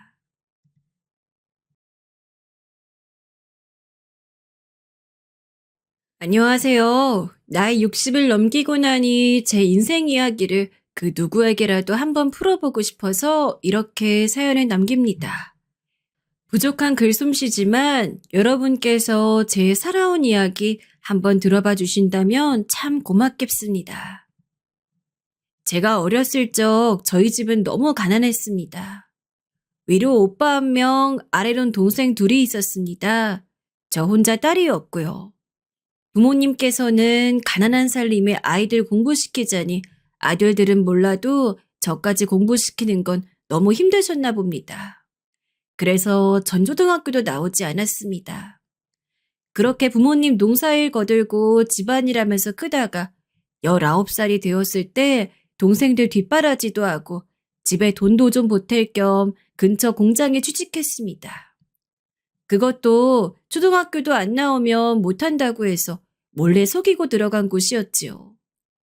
학교도 못 다닌 19살짜리가 뭘 그렇게 일머리가 있겠습니까마는 그래도 언니들이 도와주고 눈대중으로 열심히 배우면서 공장을 다녔지요. 그런데 어느 날부턴가 공장 사장님 아들이 제가 좋다며 따라다니기 시작했어요. 사람이 조금 건들거리길래 처음엔 어리다고 얕보고 놀리는 줄 알고 싫어했는데 자꾸 찾아오고 말도 재밌게 하고 해서 저도 그 사람에게 관심이 생겼어요. 그런데 같이 일하는 언니들 말로는 사장 아들이 읍내에 소문난 논팽이에 바람둥이라면서 절대 가까이 하지 말라고 주의를 줬어요. 그 남자 때문에 신세 망친 여자가 한둘이 아니라면서요. 저도 그 다음부터는 그 사람이 찾아와도 모르는 척하고 묻는 말에도 꼭 필요한 대답만 했습니다. 그 남자는 포기하지 않고 계속 저를 찾아왔어요. 제가 못 들은 척 무시해도 낯빛 한 번 변하지 않고 늘 웃는 얼굴을 들이대면서요. 희수가, 너 누가 내 욕하는 말 들었냐? 내 욕하고 다닌 사람들 많은 거 나도 아는데 나 그런 사람 아니야. 네가 만나보고 판단하면 되잖아. 그 사람이 그래도 저는 눈길 주지 않았습니다. 언니들한테 들은 말 때문에 두렵기도 했고 저는 무엇보다 성실한 남자가 좋았어요. 묵묵히 자기 할 일 열심히 하면서 생색내지 않는 그런 사람이요. 이 사람은 그런 성실함과는 너무나 거리가 먼 사람이었죠. 그 남자는 1년을 그러면서 저를 쫓아다녔어요. 사람 마음이 이상한 게 1년을 한결같이 제게 잘해주고 하니 언젠가부터 제 마음도 좀 누그러지고 생각보다 질이 나쁜 사람이 아니란 생각도 들더라고요. 몇 번 같이 읍내에 놀러 나간 적이 있었는데 듣던 것과는 다르게 사람이 그렇게 친절할 수가 없었어요.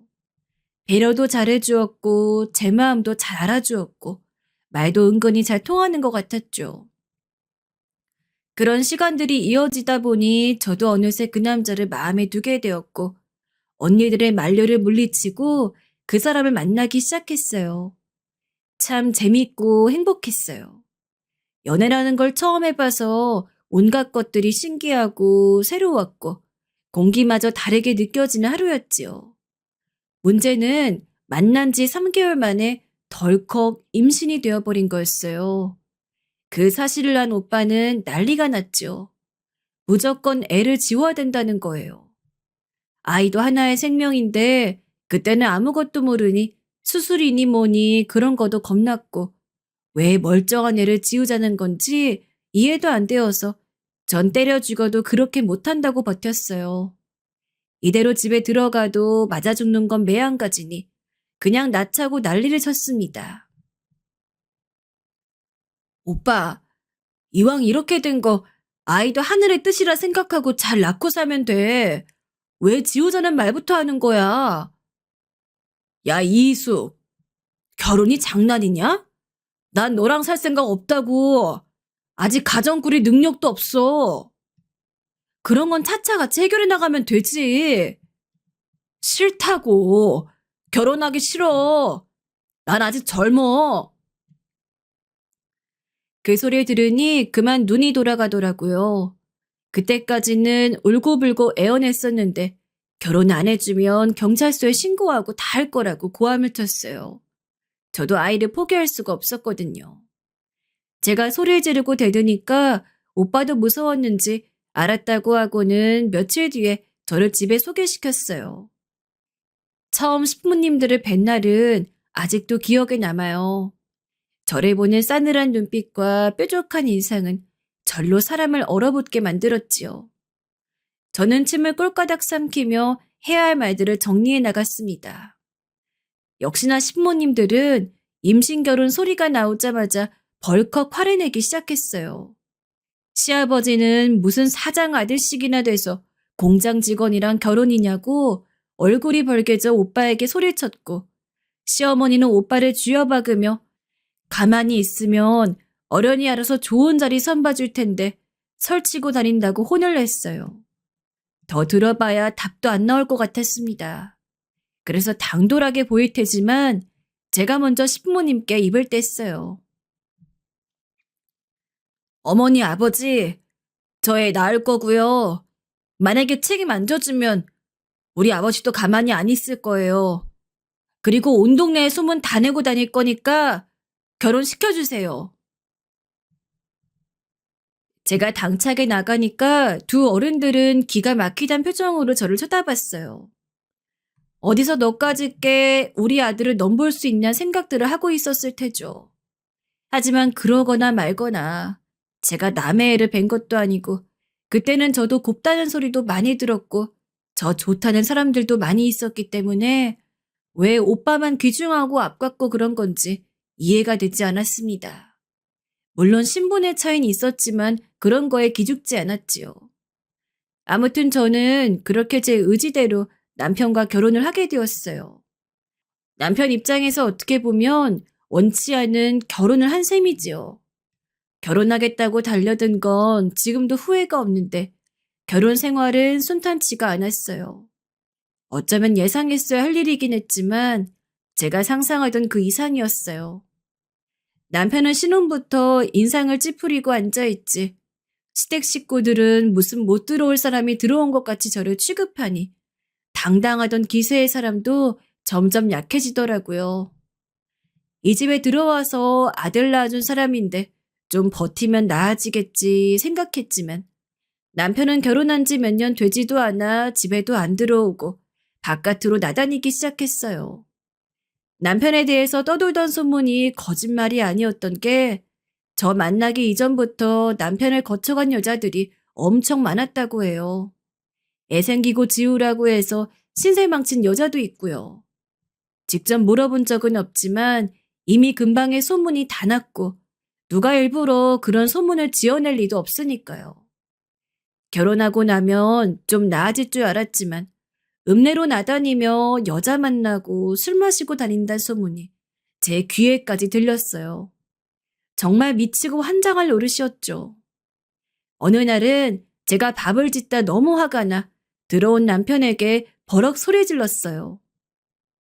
아무리 내가 모자른 인간이라 해도 그렇지, 내가 마음에 안 든다고 해도 그렇지, 어떻게 이런 소문이 내 귀에까지 들려오게 하냐고요. 그런데 남편이 그러더군요. 억지로 나랑 결혼했으면 살아주는 것만으로도 고마워하라고요. 그 말을 듣는데 그만 감정이 복받쳐 눈물이 나고 말았습니다. 화를 내고 싶은데 그보다 눈물이 더 앞서 흘러버리고 말았어요. 너무나 서러웠던 게지요. 남편의 푸대접, 시댁의 눈치.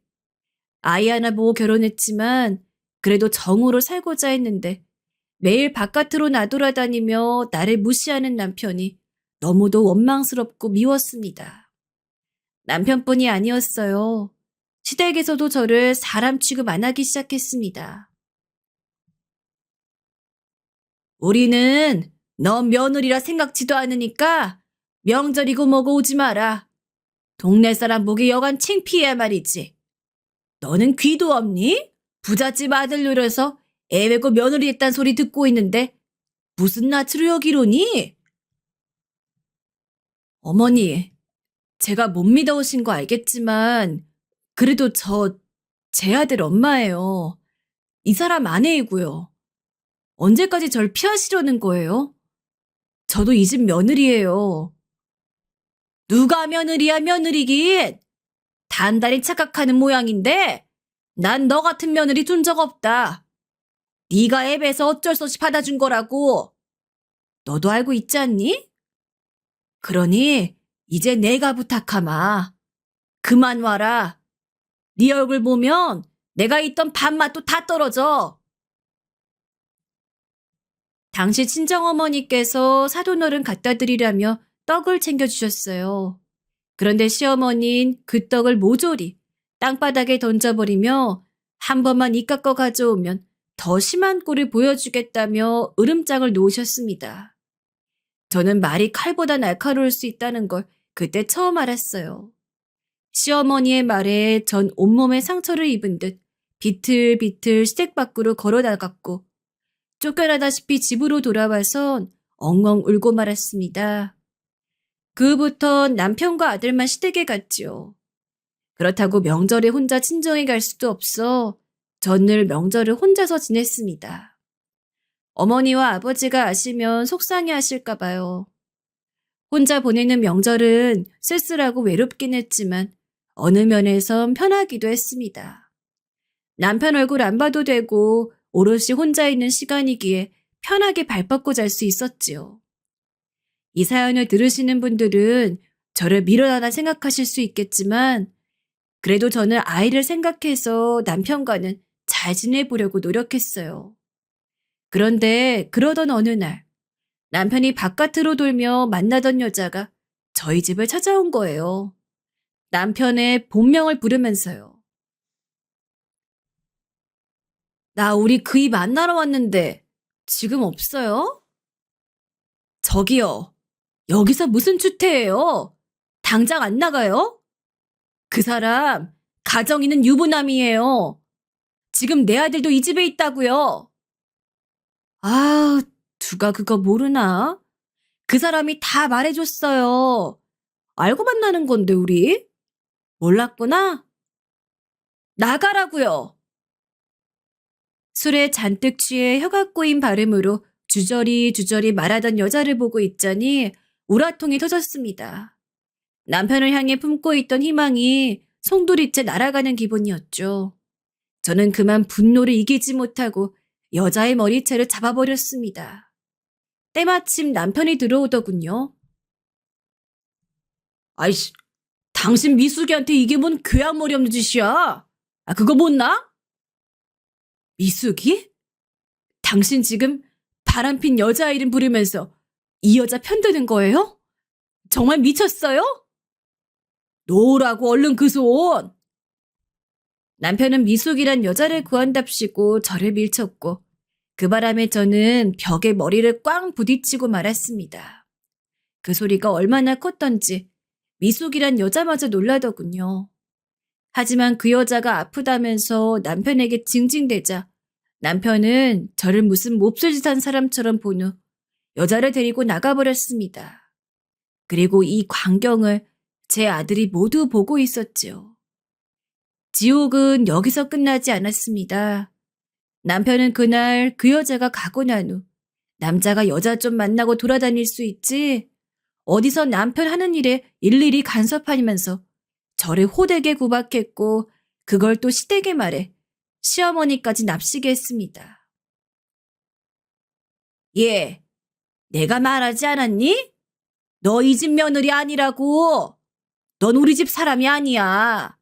그러니 네 남편이 뭘 하고 다니든 신경 꺼라. 전 시어머니의 말에 울컥해 한마디를 덧붙이려 했다. 가만히 입을 꾹 다물고 있었습니다. 이제 남편과의 관계는 완전히 파탄난 거나 다름없었습니다. 순진한 제 환상이고 허구일 뿐 남편은 정으로도 살 수가 없는 사람이었지요. 누가 너 같은 버러지하고 한 입을 덮고 살고 싶은 줄 알아? 내가 그랬잖아. 살아주는 것만으로도 고마워하라고. 더럽게 누구 몸 만지는 거야?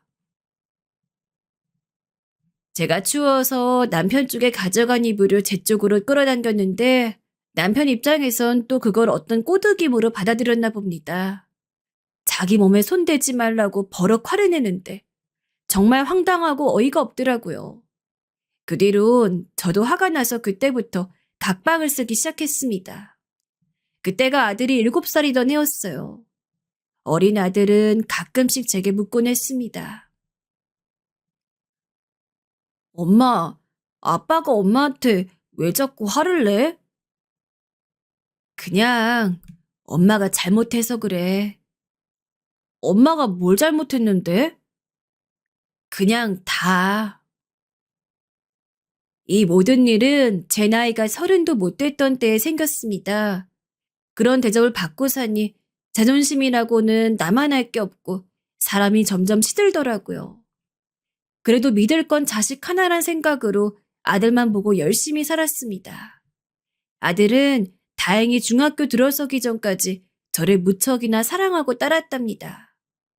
고사리 같은 손으로 제 고단한 어깨를 안마해주기도 했고 남편이 뭐라 하면 아빠를 나쁜 사람이라고 말해 남편의 입을 멈추게 하기도 했죠. 그런 아들이 있었기에 살 수 있었던 것 같습니다.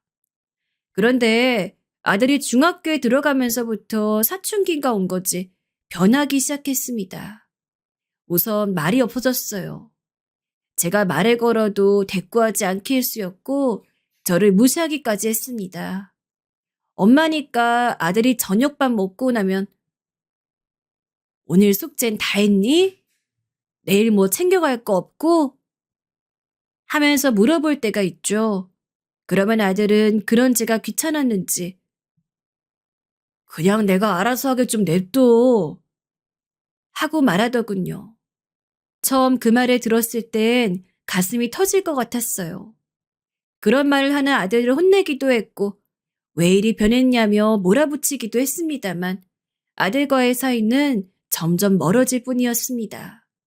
그러던 어느 날 아들이 저녁 늦게까지 집에 안 돌아오는 일이 생겼습니다. 밥 먹을 시간이 넘었는데도 돌아오지 않자 슬슬 걱정이 되었습니다. 여보, 우리 민재 왜 안 들어오지? 학원에도 안 갔다는데. 알아서 들어오겠지. 신경 꺼. 남편이란 작자는 신경도 쓰고 있지 않았고요. 저만 답답하고 속이 터지는 심정으로 현관문 앞에서 아들을 기다렸습니다. 그런데 1시간쯤 지나자 아들이 낯익은 냄새를 풍기며 들어오더라고요. 너, 저는 기가 차 말을 잃었습니다. 아들에게서 나는 냄새는 바로 알싸한 술 냄새였습니다. 대체 어디서 술을 구했는지도 알 수 없었지만 전 당시 너무 충격을 받아 아들을 붙잡고 마구잡이로 흔들었습니다. 너, 어떻게, 너 술 어디서 구한 거야? 누구랑 먹은 거야? 말 안 해, 이놈아? 내 속 뒤집어지는 거 보고 싶으냐? 아, 그만해요. 아, 놓으라고요. 아빠한테 말 한마디도 못하는 주제. 왜 나한테 난리인데요? 뭐야? 아들은 남편을 거론하며 대놓고 저를 무시했습니다. 전 그 말에 너무 화가 나 이성을 잃고 아들의 뺨에 손을 올려버렸죠. 아들은 제게 뺨을 맞자마자 제 딴엔 억울했는지 더 심한 말들을 쏘아붙이기 시작했습니다. 시어머니가 한 말까지 인용하면서요. 할머니가 엄마 같은 사람 며느리 된 거 창피하대요. 나도 지금 그래요. 쪽팔려 죽겠다고요. 중학교도 안 나온 엄마가 왜 나한테 훈계질해요? 엄만 뭐 그렇게 자기 인생에 당당하시다고요. 가서 엄마나 공부하세요. 한글이나 떼시라고요. 저는 그 순간 가슴이 무너져 내렸습니다. 내가 물고 빨고 하며 키웠던 아들이 이제 내 약점을 가지고 나를 공격하고 있는 상황이었습니다. 아들의 그런 모습은 그토록 증오하던 남편과 겹쳐 보였고 저는 제 마지막 버팀목이었던 아들이 남편처럼 변해버렸다는 사실에 너무도 좌절했습니다. 물론 남편은 이 사태를 보고 있으면서도 가만히 방관할 뿐 아무 조치도 취하지 않았어요. 아들이 제게 그런 말을 하건 말건 TV를 보며 껄껄댔죠. 하지만 결국 아들이 무슨 죄가 있겠나. 아빠란 인간이 하는 행실이 그런데 하는 생각으로 혼자 마음을 달랬습니다. 그래도 글 몰라서 아들 버릇도 못 들이는 엄마가 되기 싫어 책을 구해다가 날마다 혼자 연습해서 어설프게라도 한글을 혼자 뗐어요. 저야 기왕에 못 배웠지만 아들은 열심히 공부해서 좋은 일 하며 살기를 바랬지만 아들은 점점 공부에도 흥미를 잃어갔습니다. 하루는 학교 선생님에게서 전화가 왔어요. 아들이 친구와 싸워서 친구를 다치게 했더라고요. 불이 나게 학교를 뛰어가 담임 선생님, 학교 부장 선생님 할 거 없이 모두 모여 계셨어요. 선생님들은 제 아들이 공격적인 성향을 가지고 있다며 이렇게 가다간 강제 전학을 고려해 봐야 할지 모른다고 말씀하셨어요. 강제 전학이요? 안 돼요, 선생님.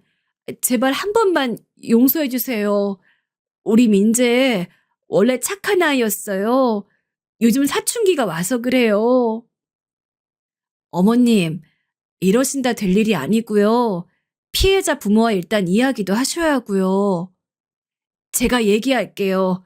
제가 이렇게 빌겠습니다. 네, 저는 그날 피해자 부모한테 무릎까지 꿇고 손이 발이 되도록 빌었어요. 피해자 부모는 제게 가정교육을 못 시켰다고 욕을 하고 제 얼굴에 침까지 뱉었지만 저는 아들 낳은 내가 죄인이라 생각하고 다 참아냈습니다. 하지만 집으로 돌아와 생각해보니 암만 해도 그냥 넘어가면 안 될 것 같아. 학교 마치고 돌아오는 아들을 자리에 앉혔어요. 너 왜 친구랑 싸우니? 싸워도 왜 너보다 약한 애랑 싸워? 왜 넌 얼마 맞지도 않고 친구만 두들겨 팼냐고? 말해봐. 그런데 아들은 잘못을 인정하긴커녕 제게 화를 냈습니다. 아니, 싸워도 내가 싸우고 혼나도 내가 혼나지. 엄만 학교에 왜 찾아오고 난리야? 아, 글도 모르는 사람이 학교 못하러 오냐고. 내 친구들 보면 안 되니까 앞으로 절대 학교에 오지 마. 알았어? 그 말을 듣는 순간 전 아들 앞에서 무너져 내리고 말았어요. 회초리 들 힘도 없었어요. 이제 제가 뭔 소리를 하든 아들은 저를 무시할 거라는 걸 깨달았기 때문이었지요. 남편, 시댁한테 버림받고 이제 아들한테까지 버림받는다는 것은 너무나 서러웠습니다. 왜 네 배로 낳은 아들한테 이런 소리를 들어야 하는 건지 그 서러움을 주체할 수가 없었어요. 이걸 털어놓을 사람도 없었고 전 폭발할 것 같은 이 감정을 그저 껴안으며 그냥 숨을 죽이고 매일 술을 입안에 털어놓을 수밖에 없었습니다. 그 뒤론 아들도 저를 거들떠 안 보기 시작했습니다. 제가 얼마나 나약하고 바보 같은지 확인했기 때문이었죠. 그러고 나니 사람이 살아도 사는 것 같지가 않았어요. 대화할 사람도 없으니 말수도 줄어들고 어딜 가도 사람이 주눅들게 되었습니다. 집안에서 전 투명인간이었습니다. 그냥 군말 없이 밥해주고 빨래해주는 식모였죠. 남편은 그런 제 모습을 지켜보면서 드디어 때가 왔다고 생각했는지 제가 보는 앞에서 버젓이 여자를 집에 들이기 시작했고 얼마 지나지 않아 저에게 이혼을 요구했습니다. 당신 이때까지 수고 많았어. 이제 그만해. 이 말이 전부였죠. 남편의 몸에 대롱대롱 매달린 여잔 저를 향해 비웃음을 날렸고요. 저 역시 아무도 저를 사람 취급해주지 않는 그 집에서 더 이상 있고 싶지 않았습니다. 그래서 최대한 빨리 깔끔하게 도장을 찍어주고 나왔지요. 마지막 아들을 두고 나올 땐 발길이 떨어지지 않긴 했습니다. 아들이 혹시나 절 따라 나올까 싶어 몇 번을 뒤돌아봤지요. 허나 아들은 저를 배웅하지도 쳐다보지도 않았습니다. 그렇게 집에서 나왔지만 친정으로 돌아가자니 부모님께 죄스러워 그냥 그대로 어디 술집 같은 데나 일하면서 인생 더럽힐 때까지 더럽혀보잔 충동이 들었어요. 그런데 또 그러자니 내가 뭘 잘못한 것도 없이 왜 이 지경까지 와버렸나 하는 억울함이 너무 컸습니다. 저는 마음을 고쳐먹고 지난 시간을 되돌아봤습니다. 돌이켜보니 처음 공장에 들어와서 언니들이랑 일했던 그 시간이 그래도 가장 행복했던 시간 같다는 생각이 들었지요. 저는 큰 공단이 있는 대도시로 향했습니다. 아무도 저를 모르는 곳으로요. 공장에선 기숙사 생활을 하며 일만 했어요. 가끔 쉬는 날에 공장 사람들이랑 술이나 한 잔씩 하는 거 외에는 바깥에 나가지도 않았지요. 일을 할 땐 잡생각이 안 나 제일 마음이 편했어요. 몸은 젊었을 적과 달리 늙어버렸지만 옛날이랑 다르게 시설이 자동화되어 있으니 특별히 크게 힘들 것도 없었고 이미 마음고생, 몸고생 다 한지라 그 정도는 거뜬했습니다. 또 그곳엔 각자 사연은 다 달랐지만 저랑 비슷한 사람들이 많이 있어서 위로가 많이 됐어요. 어린애들 이야기를 들어보면 제 옛날 생각도 났고 언니들에겐 동병상련의 감정을 느꼈지요. 그래서 바깥에 나가 놀고 누구를 만나는 것보다 그 안에 있으면 오히려 마음이 더 아늑하곤 했습니다. 마음이 이렇게 편했던 적이 언제였나 싶었을 만큼요.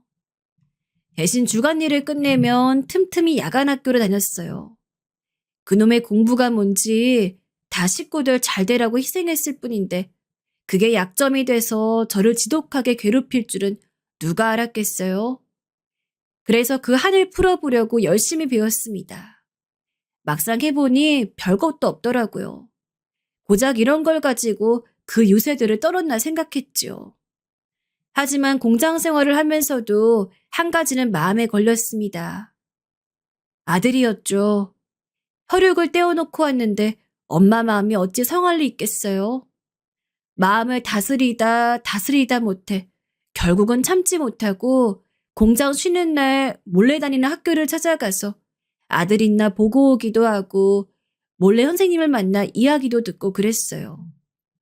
아들이 사고 안 치고 학교 생활을 잘하고 있다는 이야기를 들을 땐 너무 기분이 좋았습니다. 하지만 혹시 모르니 선생님껜 따로 부탁을 드려야 했죠. 선생님, 우리 민재한테 제가 왔다 갔다는 거 절대 말하시면 안 돼요? 무슨 사정이 있으신가요? 네, 제가 민재 아빠랑 이혼을 한 상황이라서요. 지금 여기 온 것도 남편 몰래, 아들 몰래 온 거예요. 어쨌든 그래주세요. 감사합니다, 선생님. 앞으로도 우리 민재 잘 부탁드릴게요. 아, 알겠습니다, 어머님. 다행히 민재의 담임 선생님께선 이해심이 많은 분이라 민재도 잘 돌봐주시고 제 사정도 이해해 주셨지요. 그렇게 몰래 아들 쫓아다니는 걸 3년을 하다가 먼발치에서 아들 모습을 한번 보게 되었어요. 그날이 아마 대학교 졸업식일 거예요. 몇 년 사이 키도 부쩍 크고 어른이 다 되어 있는 모습을 보니 너무 반갑고 마음이 뭉클하더군요. 저는 본능적으로 아들을 향해 발을 떼었습니다. 그런데 아들은 저를 쳐다보더니 아무 말도 안 하고 그대로 인상이 굳은 채로 저를 지나쳐 버렸어요. 저는 그렇게 멀어져가는 뒷모습을 쳐다볼 수밖에 없었지요. 공장으로 내려오는 길에 얼마나 애간장이 끊어지는지.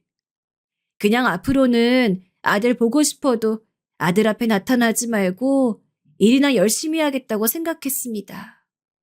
그게 어미로서 할 수 있는 최선이라고요.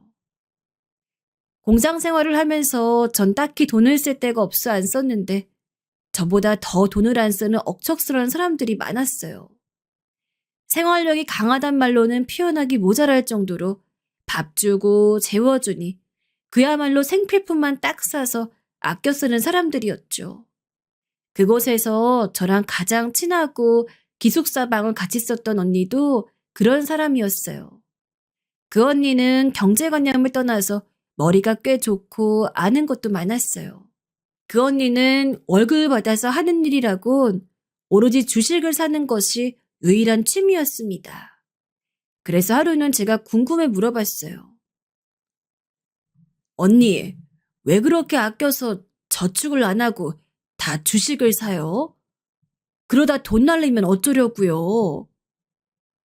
저축도 하고 이것도 하고 그러지. 너도 돈 쓸데없으면 나랑 같이 주식이나 사두자. 그냥 노후자금으로 넣어두는 거야. 아무 소리 말고 너도 내가 사는 회사 것만 주구장창 사둬. 그리고 그냥 없는 돈 셈치고 잊어버려야 돼. 언니 그럼 저축이 낫지 않아요? 주식 그거 아니오매요? 저는 좀 불안해서 못할 것 같은데. 왜 하기는 여기 절대 안 망해. 생각해봐. 사람들이 이걸 안 쓰고 어떻게 살아?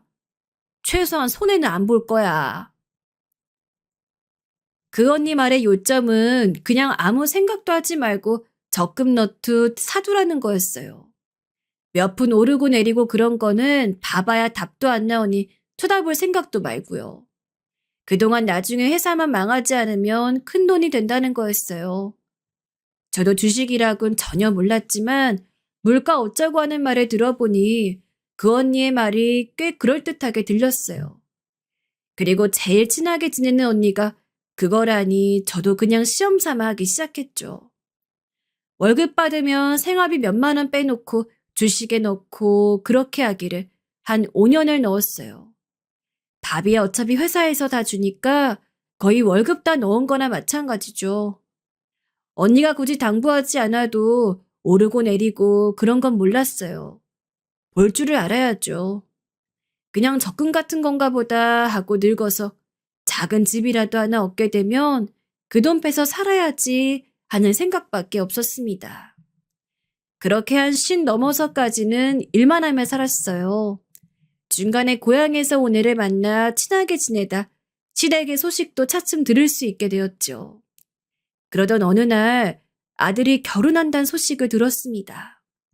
악착같이 살면서 눈물이라곤 흘려본 적이 없었는데 그날 정말 간만에 실컷 울었네요. 아들이 아무리 저를 그렇게 생각해도 그래도 결혼할 땐 한번 찾아와서 색시될 여자도 보여주고 할 줄 알았는데 그런 기대를 품고 있다가 다른 사람한테 아들 장가간다는 소식을 들으니 참 가슴이 찢어졌습니다. 그리고 그날로 아들을 가슴에 묻기로 마음먹었죠. 그간에도 아들의 소식은 꾸준히 들었어요. 시댁은 세월이 흐르면서 공장이 차츰한데 벌써 예전의 문을 닫았고 아들은 그 지역에서 우유 대리점을 한다고 했어요. 그래서 일을 그만두고 난 후엔 한번 아들을 찾아 사무실로 찾아간 적이 있었습니다. 아들도 나이를 많이 먹었더라고요.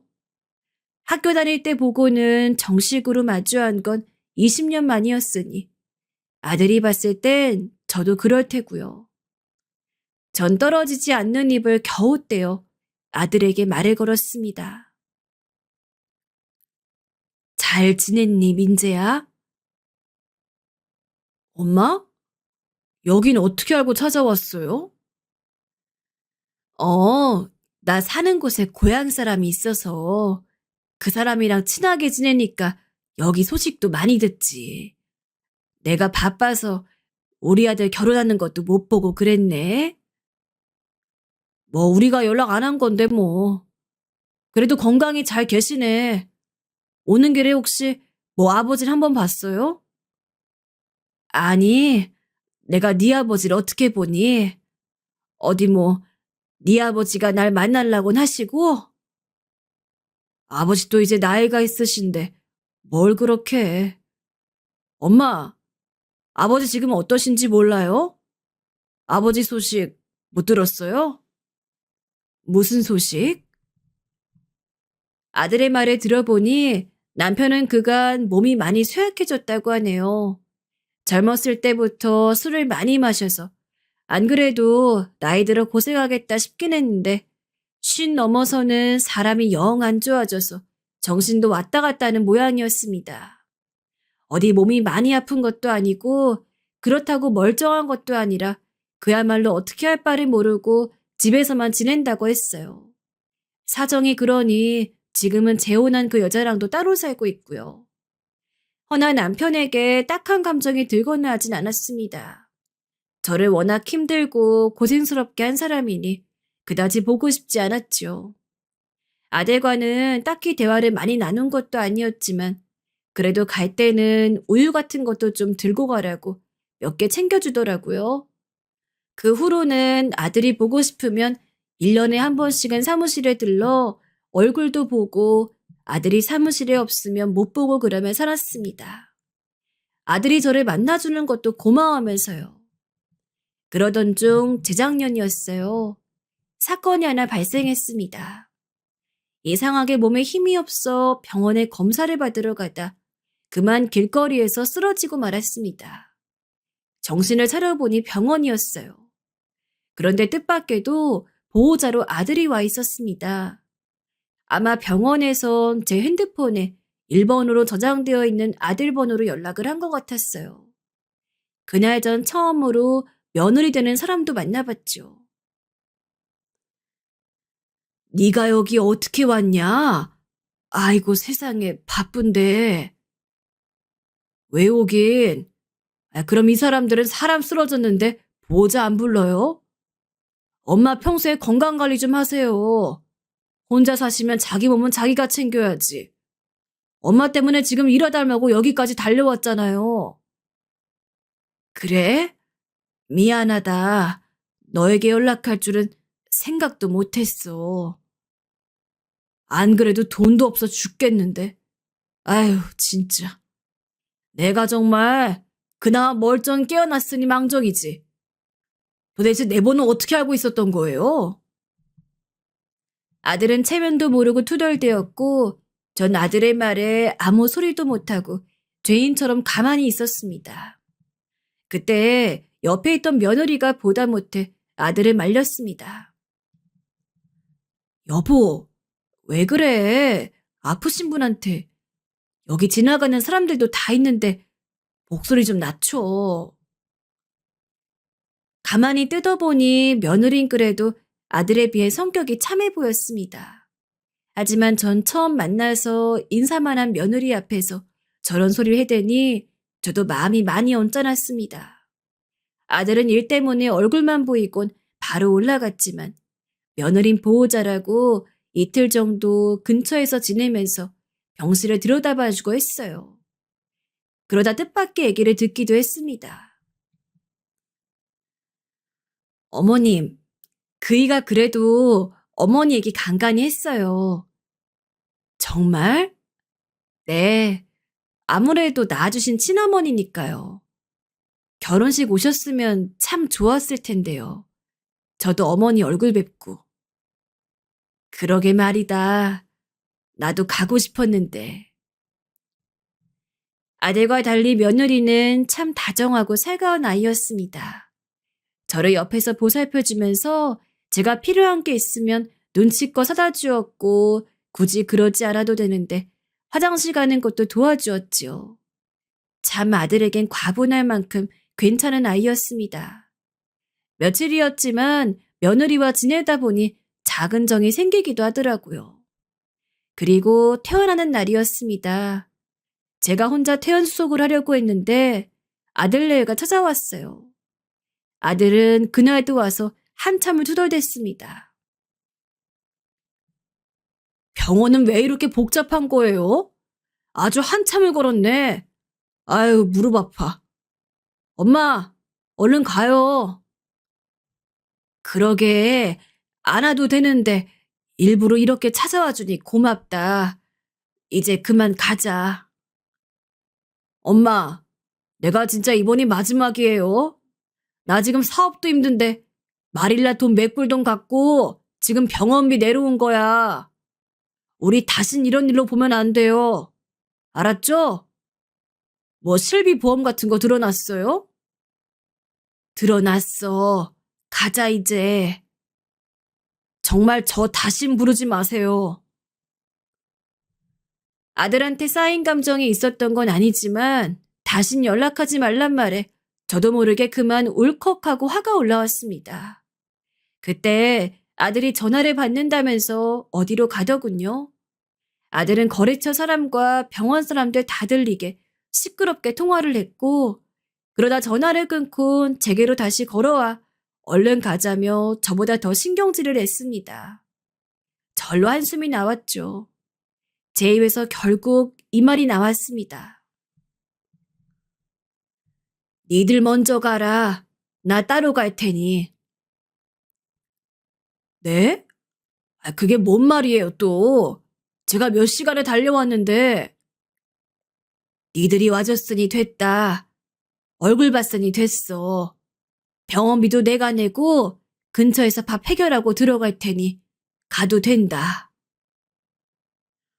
어머니, 혹시 이 사람 말 때문에 섭섭하셨어요? 그러니까 여보, 내가 말 가려하라고 했잖아.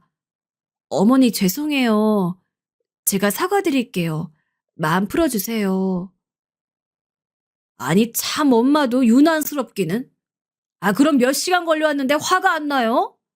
병원비도 내가 내잖아요. 이런 말까지 안 하려 했는데 내가 여기 와주는 것만으로도 고마워해야지. 엄만 무슨 말이 그렇게 많아요? 병원비 내가 낼란다. 누가 너더러 병원비 내달랬니?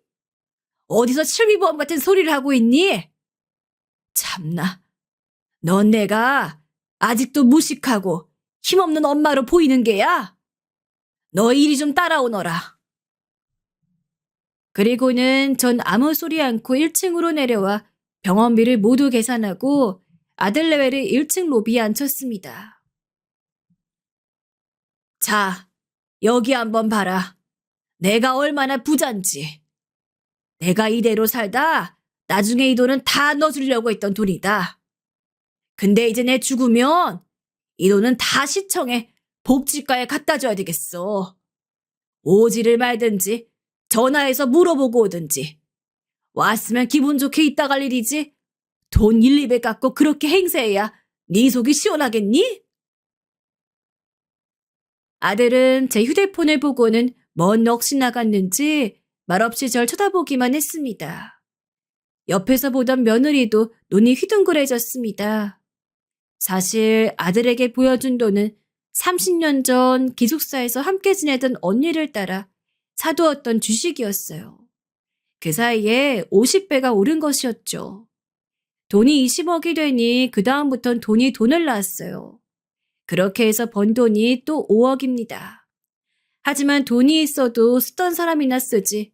저는 그냥 계속 모아두기만 했어요.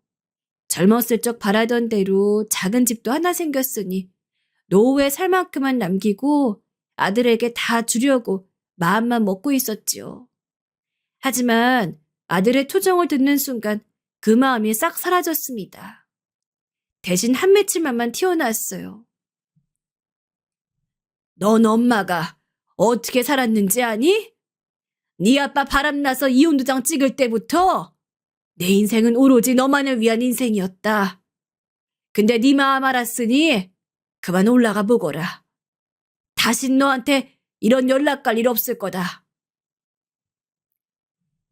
전 마지막까지 하고픈 말을 다 한 후 아들 번호 앞에서 일본어로 저장되었던 아들 번호를 지웠습니다. 아들에게 돈이 많다는 걸 자랑하고 싶은 게 아니었어요. 그 순간 제 인생이 얼마나 비참했는지 아들이 대하는 태도에서 느낄 수 있었고 저도 모르게 그간 참아왔던 서럽고 억울한 심정이 툭 튀어나와 버린 거였습니다. 엄마! 엄마 잠깐만! 그래도 퇴원했는데 식사를 하고 가요. 그냥 가지 말고.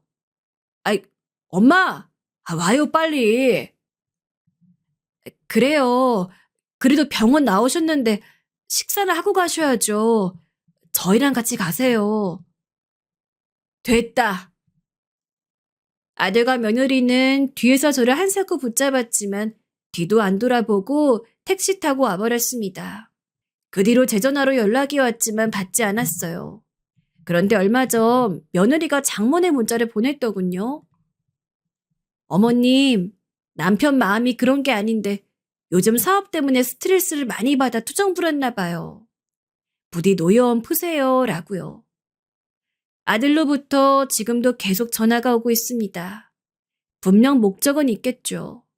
처음엔 괘씸했지만 시간이 흐르니 굳게 다짐했던 마음이 흔들리고 있어요. 이렇게라도 아들과 시간을 보내며 노후를 보내고 싶기도 하고요.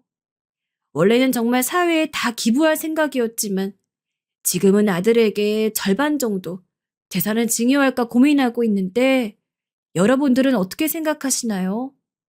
제가 너무 미련한가요? 저에게 잘한 거 하나 없는 아들인데 그래도 아들이라고 자꾸 마음 가는 거 어쩔 수가 없네요.